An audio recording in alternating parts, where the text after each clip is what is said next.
Chief organiser Pakistan Tehreek Insaf Punjab Alia Hamza साहिबा उन्होंने कहा है जी पंजाब भर में 10 अप्रैल को एहतजाजी रैली जो है वो निकाली जाएगी। लाहौर में ये रैली दोपहर 1 बजे GPO चौक से शुरू होकर पंजाब असेंबली तक जाएगी। और आलिया हमजा ने कहा है कि ये रैली इमरान खान को नाजायज़ तौर पर जेल में रखने के खिलाफ निकाली जा रही है। इमरान खान को 2 साल से बेबुनियाद मुकदमात में कैद रखा गया और अदालती निज़ाम से इंसाफ ना मिलने पर अब आवाम को सड़कों पर निकलना होगा। ज़हन में रखिएगा कि मुझे अंदर से एक रिपोर्ट आई है पाकिस्तान तहरीक इंसाफ के हवाले से कि मंगल वाले दिन जो है वो इमरान खान साहब से मिलने के लिए उनके वकला की टीम और अलीमा खान साहिबा और बहनें जो हैं यानी फैमिली मेम्बर्स वो मिलने के लिए जो है जा रहे हैं। इस मतलब जो सियासी रहनुमा हैं वो शायद नहीं जाएंगे, वो शायद सपोर्ट करने के लिए जाएं।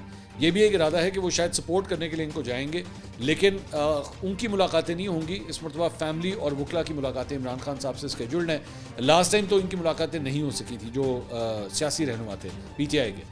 अब देखें इस मरतबा इन लोगों को फैमिली को और वकला को इजाज़त मिलती है या नहीं मिलती।